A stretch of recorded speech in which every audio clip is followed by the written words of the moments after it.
Hello everybody, welcome back to my channel. If you're new, hit subscribe and get ready for some TMI because this is my labor and delivery story. And hello to everybody that has been waiting 3+ weeks for this video. I'm very sorry that this hasn't gotten up yet, but you know, after you have a baby you don't really feel like jumping in on camera. I just showered, so I smell all good for y'all. Anyway, I have both babies asleep right now, so I'm going to try and keep this short, but give you guys as much dirt as I can. I'm very sorry that I do not have any pictures except for my thumbnail for this video of me, you know, all decked out in my hospital gown, because it was kind of a crazy delivery. Nothing too insane, but pictures did not happen. So I'm sorry, you guys. But that's just how the cookie crumbles. Anyway, so everything started pretty much August 24th. I went in to see my OB and get an ultrasound for a post-due date, like, checkup. I was like 4 days past my due date. I went in for the ultrasound with my 2-year-old. She's not 2 yet. She's almost 2. Went in there with her. And my air conditioning had broken my truck, so I was just, you know, swamp-assing it up here. It was so hot. I was all sweaty, super pregnant, post-due date with toddler. Not a good day. Literally the only day in my entire pregnancy I had to take her with me to any kind of appointment because everybody had to work and no one could watch her and stuff.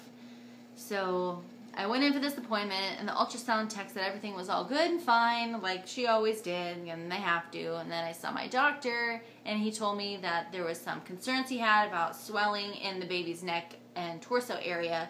So he wanted me to go next door to the hospital to go get hooked up to a monitor and triage, and then sometime in the wee early morning hours of the next day, we would have the baby.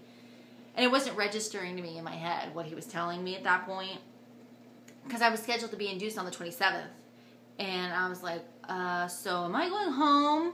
He was just like, no. And I was like, oh. Okay. So I took my daughter and we went over to triage, and this 90,000-year-old nurse checked me in, and she kept getting pissed because I had to keep running after my daughter because she knows she's a toddler and toddlers run off. And I was just like, what do you want me to do? Let her run amok? No, I didn't think so. Wait a minute. So then she checked me in and tried to send me to the waiting room. And I was like, all right, fine. I just want to get my daughter with a cartoon, snacks, so I can make some phone calls.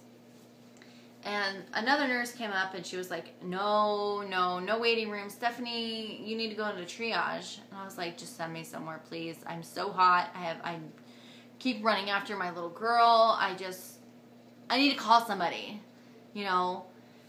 So the older nurse was just like, no, she needs to go to the waiting room because I've had people waiting for beds for over half an hour. And this other nurse was just like, whatever, no, she has stuff going on. She needs to be monitored. So they got me in triage. And then I got in the hospital gown and my daughter took off. And while I was getting changed, I called my dad and said, hey, can you come pick up Olivia? Because, you know, I'm in triage now and I don't know what's going on. So I get changed and I make some other phone calls in the bathroom, like lollygag, and then come out and my daughter takes off.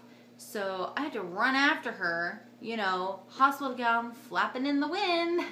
And I turn around and here comes my dad. And I was like, oh my God, he saw my butt. Great. I was like, here, just take her. I need to, like, call other people or whatever. So my dad takes her. My mom comes in. She's waiting with me. The nurse comes in and asks me all those medical questions of what I'm allergic to, blah-de-de-blah. So we're still waiting. This was at, like, noon. My doctor appointment was at noon. We got into triage at, like, 2-ish. And then after, like, an hour or two, they sent me into a labor and delivery room, which was huge. Huge. Shitty-ass bed, though. The bed was like a concrete slab from Bedrock and the Flintstones. Like, it was just, it was really uncomfortable. And I was like, I got a birth on here. Yuck. But, you know, I guess it's better than a fluffy pillow. I don't know. So we got settled in there. My dad went to get my hospital bag and get me something to eat because, you know, after a certain point, they don't let you eat anymore. And I hadn't eaten that day, so I was like, I need some food. I need some food. Go give me a salad, pita wrap, I don't care, something. Just no cheeseburger because I do not want to throw that up later. So my dad went to go get me food, and these two nurses come in, and they're so nice. They came in to put my IV in, and they were trying to get it in my wrists and stuff, and they couldn't get it. For 2 hours, they couldn't get it. They stayed past the shift change to try and get my IV in. So finally they gave up, and they called this skinny little guy named Brian to come up with an ultrasound machine and, like, look for my veins with the ultrasound. And he starts looking around right here, you know, your elbow. And he's like, you literally have the fattest vein I've ever seen right there, and it's the closest vein to the surface I've ever seen. How did they not get it? I was like, well, they don't want to put it there because, you know, you bend this.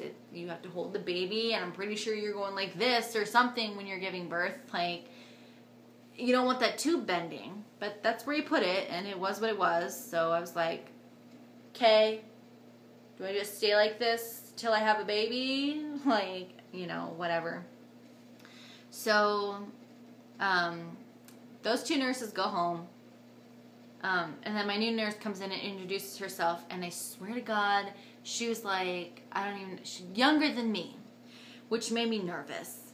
Like, I don't know, how long have you been doing this? Like, it made me very nervous. And she didn't have very good, she needed to work on her bedside manner a lot. She'd asked me, are you planning on getting an epidural? And I said, yes. I would like to get my epidural as soon as I possibly can after I get the pitosin and the bag of saline or whatever goes in my body. She's like, well, you know, I tell my patients to wait until they're in active labor. I was like, well, I don't know what the hell that is. Like, you know, everything I knew just like went off, flew out my ear, out of my head, and I was just kind of like, okay, well, the nurses before you told me to get it between 4 and 6 a.m. because I'm getting induced at 3 o'clock, and at 7 o'clock, seven inductions come in, are scheduled to come in at 7 o'clock. So I would like to have my epidural before that fiasco. She's like, okay, well, just wait till you're in active labor. That's my recommendation. I was like, whatever. I'll just wait till 3 o'clock anyway. It was like 7:30 at that point at night, and I had till 3 a.m. So, around midnight, I was like, can I shower? And my mom was like, I guess. Because, you know, I have my hospital bag, I have my towel and all that crap, which they didn't have a towel there, so thank God I brought one. I was like, yeah, because, you know, I've had swamp ass all day because I don't have any air in my car, and I drove over here. I'm going to shower before I give birth. So I got in the shower, hung my arm out because, you know, you can't get your IV wet, and grabbed a shower and snapped that little picture of me all like, ooh, hospital gown, all pregnant and whatever, right after I got out of the shower. That was like the last happy moment I had the entire day. I got back in bed, tried to sleep, didn't work. 3 o'clock came, and I was like, okay, here we go. I'm going to get pitosin, blah, blah, blah. That time came and went. 3:30 came and went. 4 o'clock came and went. It's like probably almost 4:30, like around 4:30. And this little girl finally comes in to give me the pitosin. And I was like, oh my God, I'm not going to get this epidural because all these people are coming in. It's going to be too big. They're going to be too busy for me. And so she gives me the pitosin and some medication for the strep B or strep 2 or whatever. Even though I didn't have it, she said they just treat everybody for it. And I was just kind of like, well, that's not penicillin, is it? Because I'm allergic to penicillin. I have my allergy wristband here, but I'm just used to people not doing their job very well. And this little girl just didn't seem to give a flying shit about anything. So she just kind of like stopped what she was doing, and she was like, and she looked at the bag, and she's like, no, it's not penicillin, it's something else. And I was like, okay, good, thanks. Thank you for that validation or whatever. So at this point, she checks me.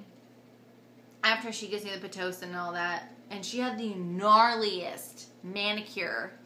And like super long nails, acrylic decor on them. Like, I was just like, I saw her hands and I was like, are you kidding? Fine. So that wasn't pleasant. She said, okay, you're about a 2, 3. And I was like, yeah, I've been like that for like 3 weeks. So whatever. She's like, I'll be back every half hour to up your Pitocin and we'll check you every hour. I was like, okay. None of that happened. About an hour, I think an hour or so after she gave me the Pitocin, I started having like noticeable contractions. And I was just kind of like, okay, it's working. And I was just, watching TV through them. Nothing. So it's fine. And then she came in and upped the dose. About, I think, 5:30, she upped the dose. And then they started getting more severe, obviously. And I kept feeling I had to go poop. I was like, Mom, I feel like I have to poop. Does that mean the baby's coming? And she was like, no, that probably means you have to poop.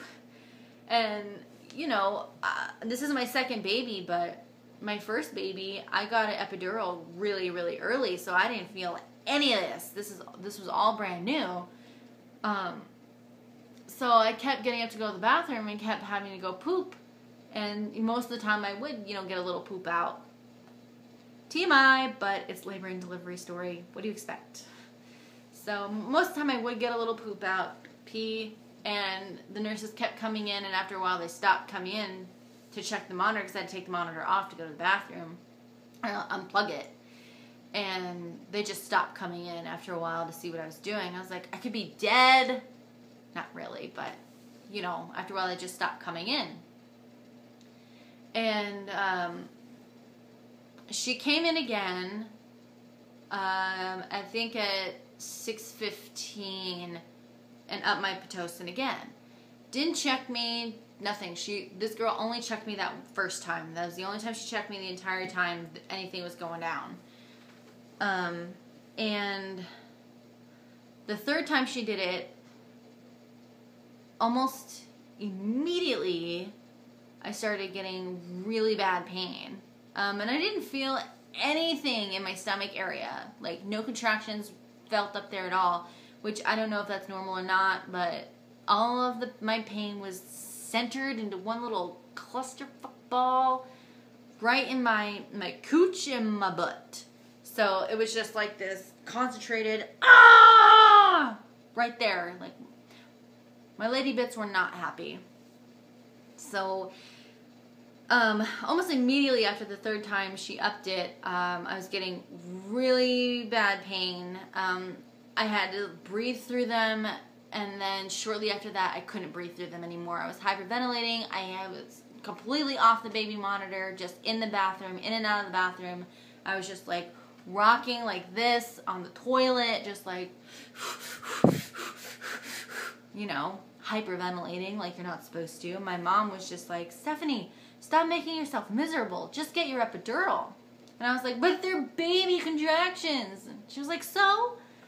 Like, I thought they were baby contractions because, one, everybody was like, honey, you have hours. Don't even worry about it. Every time she came in, I'm like, I'm in a lot of pain. And she's like, you have hours left. And she kept recommending that I wait for this freaking epidural. So, I looked at the monitor and, the little mountain ranges of how intense your contractions are, like where your peak is and all that. And there on the side, there was numbers, like 1, 2, 3, 4, 5, 6, 7. And mine were peaking around 2. So I thought that meant they're baby contractions because this thing goes all the way up to 7. I don't know how any of that works. I'm just really simple-minded when it comes to hospital stuff. So I was like, Mom, they're baby contractions, blah, blah, blah. This is going to slow my labor. And she was like, who cares? Who cares? We'll get her back in here and get you your epidural. If you're in that much pain, just get your epidural. I was like, okay, yeah, because, they have to, go prep and all that stuff, right? And she's like, yeah. I was like, okay, can you call them, though? Because we just called them, and I don't want to talk to them. She was like, all right. So my mom was like, calling them from my little bed, and she was like, yo, I think she's ready for her epidural now. And the nurse was like, okay, I'll go get your meds and call the anesthesiologist and he'll start prep for it. And I was like, tell her to hurry up. I know she hears this all the time, but seriously, I'm in so much pain. Just please mention it to her. So I'm sitting there on the toilet for like another 5 minutes or something like that. And then I got back in bed and had another contraction.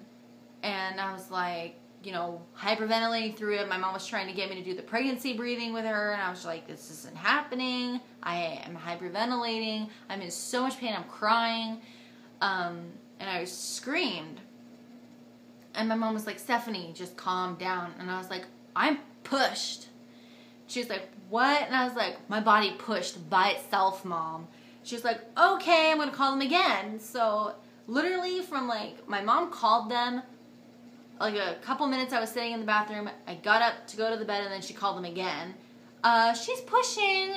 And they're like, oh, okay, we're going to come in. So I get this nurse that comes in. She's a little older, not the same nurse I have normally for that day, I guess. And she's like, I'm going to check you. And I was like, well, finally somebody's going to check me. So she's like, I'm going to check you. Do you mind if I check you during a contraction? I was like, I don't care. I don't care. I don't care. I don't care. So a contraction starts coming and I'm like, I stiffen up and I'm like, like freaking out. She checks me and she's like, oh, you're at a 9. And I was like, what the F do you mean I'm at a 9? No, I'm not at a 9 because that means I don't get my epidural. So no, I'm not at a 9. Get the anesthesiologist.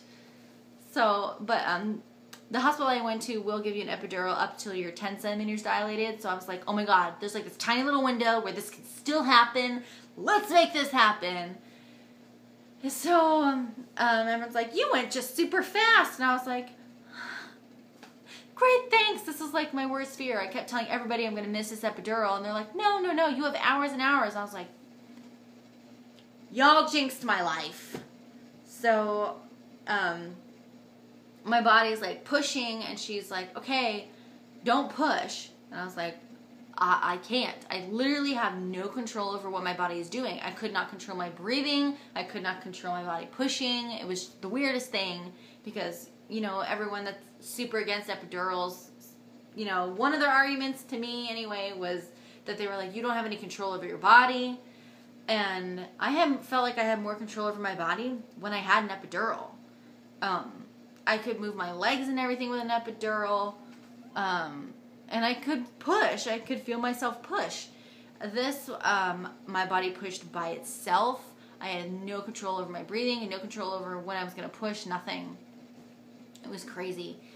And so she gets everybody in there and she's like, call Dr. Folkstad, he needs to get here.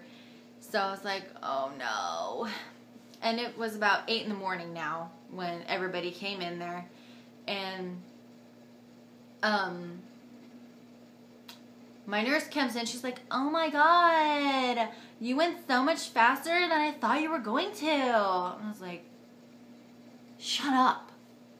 Thanks. Like I didn't know that. Kept telling me to wait for this epidural. Ugh. So,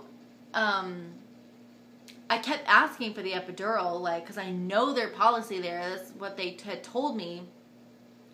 And I know she had paged the anesthesiologist. So I was just like, where is he? And this old lady that had checked me when I was a 9 kept saying, oh, honey, you're going to be so great. You're going to do great. You're going to be able to brag about not having an epidural. And I was just like, I don't want to do that. I want an epidural. My mom was like looking at her like, shut up. Don't say that. My mom told this lady to shut up. So, I have my nurse over here, the little dinky nurse over here who had me wait for this epidural, holding my hand, my mom holding my hand over here, and this lady over here by my legs, like checking my couche to see where the baby was and everything, and I could like feel everything. They didn't give me any like numbing gel, no numbing shots. They didn't give me anything, so I felt all of it. And I felt like I was waiting forever for my doctor to get there. I think it was almost 10 minutes it took him to get there. But I was just kind of like screaming, and they were like, okay, don't scream, that's just wasted energy. And I was just kind of like ignoring them at that point because I had just had it. I was in so much pain, I couldn't control anything, and screaming helped my pain. They were like, okay, Dr. Folkstad's on his way now. At this point, there was 8 nurses in there. I counted, and I think it was 8. And they were all just watching and, you know, talking amongst themselves. And I was just kind of like, why are there so many people in here? Why are there so many nurses in here? And, you know, I guess there needs to be a lot of nurses to deliver baby without a doctor, in case she came out before he got there. But, so I just started pushing and screaming, and I didn't even care if I was that girl freaking everybody out who was pregnant on the floor. I was just doing what my body needed to do, and that's what it needed to do. I needed to scream, hyperventilate, and push. And she was telling me not to push. She's like, you can push, just don't push with all you have. We need to wait for the doctor. And I was just kind of like, how do you expect me to do that? What are you talking about? Don't push, like, ugh. So, it took him like 10 minutes to get there. He comes running in. Oh, no. Okay. Before he comes running in, like in the midst of all this stuff happening, the anesthesiologist comes in. And I was like, oh, thank God. I see a purple scrub. It's the anesthesiologist. He's like, somebody need an epidural in here? And I was like, yes, I do. And literally like 4 or 5 of the nurses bomb rush him and tell him to get out of the room because I was already past the point of getting an epidural, and nobody would say it to my face. Like, I literally needed somebody to tell me, girl, you're not getting this epidural. It's too late. Prep yourself for feeling this birth. And so they make him leave. And I was just like, no, my worst fear, no. And I was like crying. I was like, Mom, I'm so scared. I kept telling everybody I was so scared. And they're like, you're going to do great. You're doing great. The worst part is over. And I was like, what's the worst part? And they're like, dilating to 9. I was like, you serious? That's the worst pain? I don't believe you. Because, you know, a hole this big has got to go to like this big to get a baby out. I don't believe you. So I was just so scared, and all this stuff was happening at once. After they push up the anesthesiologist, my doctor comes running in.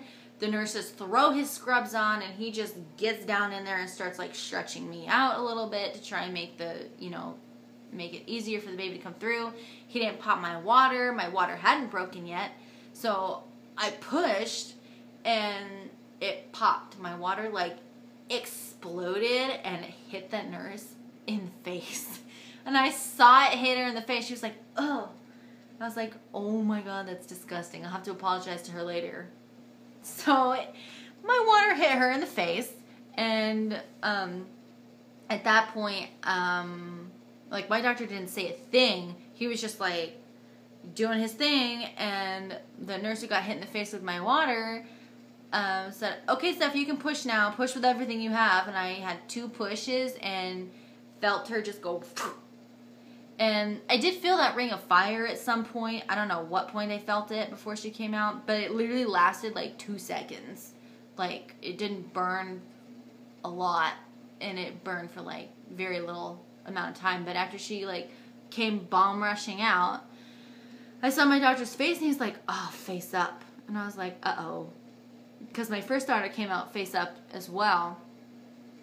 And I was like, is her face bruised? Did that mess me up? Like, I don't even know. She was fine. Everything came out fine. But my doctor started cutting the cord at that point, and they were like, Brad, what if Christine wants to cut it? And my mom was like, no, just cut it. And I was like, okay. So they cleaned off my baby, and they gave her to me. She came out 9 pounds, 1 ounce, and my first daughter was 9 pounds, 9 ounces, so she was a little bit smaller. Thank you, God. But I did tear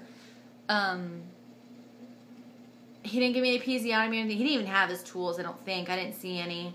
And she came out so fast that she didn't even have a cone head. She had a perfectly round head, like I just had a C-section. Like she had a C-section head.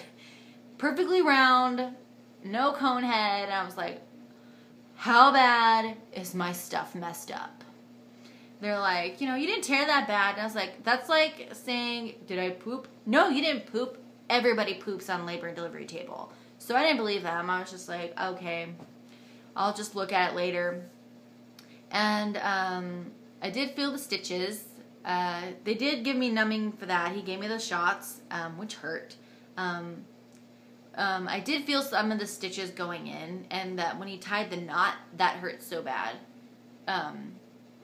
So after that, after he gave me the stitches, he immediately shoved his hand up there to check whatever he was checking up there, and for clots or something like that.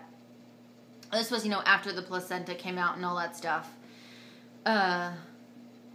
And that hurt so bad. That hurt so bad. I was like screaming. And he was like, I'm sorry, you know, I need to check for this, blood clots or whatever.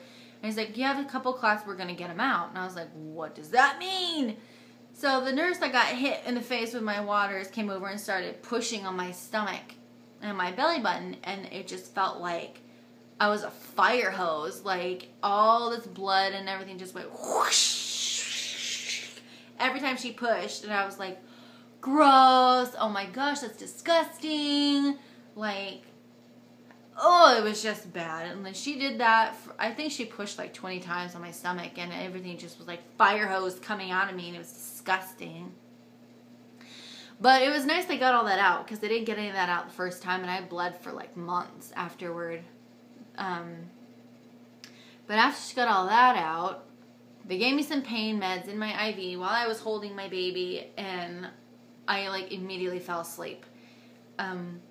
Kept kind of waking up. It literally didn't do anything for my pain. It just made me really, really sleepy and made me fall asleep with a baby in my hand. I was like, Mom, take her. I'm falling asleep. Mom, take her. And I had the shakes. My teeth were chattering, like, you know, like I was freezing, and I was talking to people on the phone, like, yeah, I just had the baby. Like, I was shaking everywhere. It was crazy. So yeah, no pictures happened during this whole thing because everything just kind of happened at once, and it happened pretty quick. I mean, not as fast as normal people, as some people do. You know, some people like go into labor and have like 15 minutes, half an hour. I was in labor for like 3.5, 4 hours. Yeah, that was it. And then I was transferred. They gave me breakfast there after they let me sleep for a little while. Took her to do her Hep B vaccination or something and clean her up. And, you know, my mom spent some time with her. Then they let me sleep. Then they gave me breakfast. Then they moved me to the recovery room. And that was the worst time. Oh, my Lord. Worst time. I had everybody come see me that day, I think. Yes. I had everybody come see me that day. Because the next day I just wanted, because I knew I wasn't going to get any sleep, and I was not going to want to see anybody the next day. So I had everybody come see me that day, come see the baby that day. My pain level after that was really, really low. It was about maybe between 2 and a 4 on a scale of 1 to 10. I could walk around. Like, my first birth, I had an episiotomy, and I just couldn't even get out of bed. I was in so much pain. And I could walk around. I showered. You know, I could pee this time. It took me a little while, but I could pee. Last time I couldn't pee, so they had to give me a catheter. This time I could. Thank God. No catheter for me. But I was really amazed at how low my pain level was. And they fed me lunch. Everybody came and visited. And it was all just hell from that point on. I did not sleep at all that first night. Which, you know, is to be expected. And I kept checking her because I kept thinking she was going to die. Like, she was just dead. She did not like to sleep by herself. She just wanted to be held, and she is still like that to this day. Nobody asked me her name yet, by the way. None of the staff asked me what her name was. My mom didn't. I had picked it while I was screaming, giving birth to her. I had picked it. Anyway, so they ended up keeping me in the recovery room for... I went into the hospital Monday, and I came out Thursday, which was the day I was supposed to go in and be induced. I came out of there Thursday afternoon, I think.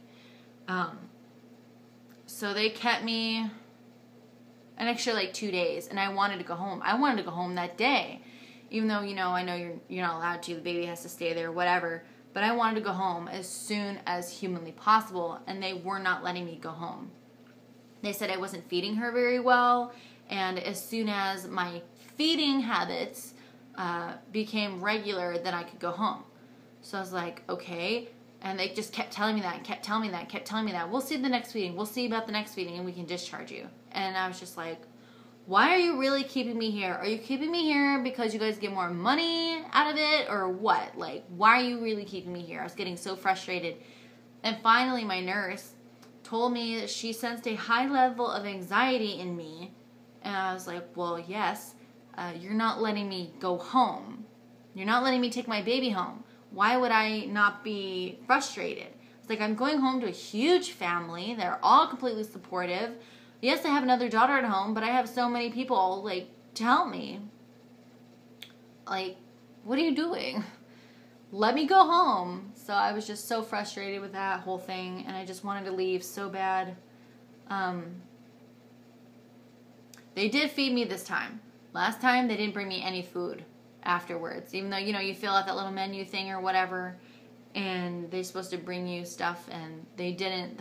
When I had my daughter, my first daughter, they did this time, thank God, because I was just like hungry, feeding her, and then I just didn't get any sleep. We were finally allowed to go home, and they're like, okay, you can have everything that's left in the baby carrier or whatever, and they didn't give me anything for her. They gave me a little pack of diapers, I think that had less than 20 diapers in it, and like this little teeny pack of wipes. We weren't allowed to take any linens. They didn't give me like any kind of pads. Thank God I bought some before, but it was just, I was just so ready to go home after I had her. People had found out that I didn't get an epidural, and they came in. My doctor came in to check me before I was going to go home, and he said, you know, like, congratulations, blah, blah, blah. And I was like, yeah. I was like, even though it wasn't what I planned, the whole no epidural thing, you know, it was all right. Thank you very much for helping me, you know, get her out and whatever. And he was like, well, what happened? So I told him I wanted an epidural, said I wanted an epidural. Everybody knew I wanted an epidural, and this little girl kept advising me to wait. And he got upset about it. And I was like, well, I'm not meaning to get her in trouble. Like, she's really sweet and everything. Like, she was really sweet over here on my hand saying, you're doing great, you're doing great. Like, I was like, I'm not trying to get her in trouble. And he's like, well, that's our policy. Our policy here, you know, or whatever, we teach our nurses to come in every hour to ask you if you want pain medication. And she obviously did not do that. And I was like, no, she advised against it. She told me to wait. So, I guess he talked to her and then, or talked to somebody. Another nurse came in who was actually in there. I recognized her because she was one of the ones standing in the back. She's like, you know, I've been thinking about you all day. And I was like, that's weird. You know, don't you see this all the time? Like, okay. And she's like, you know, I thought you were just so brave for choosing not to have an epidural. And my mom was like, oh, she didn't choose it. And she's like, I know, you just tell me what happened. And I was like, okay. So I told her what happened. She's like, girl, that girl's going to get a talking to because, you know, if you want an epidural, you are supposed to get an epidural when you ask for it. I was like, okay. Oh, I'm not meaning to get her in trouble. I'm not like a tattletale, but thanks, I guess. So we were finally allowed to go home. And they wouldn't let me bring anything with me except for those diapers and the wipes. And they had like the hardest wheelchairs. And I guess that's so your stitches don't pull. But it sucked. And then this nurse was complaining about how far away my mom parked. And I was just like, I can stand up. Like, I have no problem standing up and walking out. She's like, no, that's not our policy. I was like, okay, so my mom didn't park right by the door. So, I don't know. I was just so like, get away from me. You're my last straw. I want to go home. So, we got home, and that was that. So, oh my God, 35 minutes. Is anybody out there still? That was my labor delivery story. Kind of in a nutshell, a little bit, as best as I could, shove it in a nutshell for you. So I did name my daughter Abigail Rosemary. They actually spelt it wrong. They spelt it Rosemary, like M-A-R-Y, and I wanted it Marie, M-A-R-I-E. So yes, it's Abigail Rosemary, and she's sleeping, and I'll walk over and show her to you guys. I don't have a pause button, so you're going to have to see the floor and all that stuff. Well, or the ceiling. Because I can't switch it either. How weird. Anyway, we'll go over and see her. She's sleeping in the living room. And I'm going to have to be, like, really quiet. There's a truck outside my door. Okay.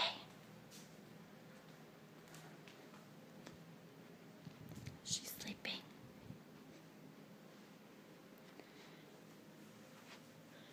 There she is. Can you see her?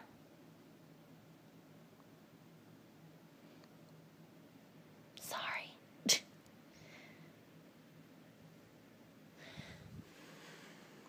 So yeah, there she is. Here I am. We are at home. And she is 3 weeks and 1 day old. So again, sorry this was late, everybody, but there you go. There's my labor and delivery story. I hope you guys enjoyed it somewhat. I'm glad it's over. And I don't plan on doing this again for a while. So anyway, like, comment, subscribe, you guys, and I will see you all in my next video. Thanks, everybody.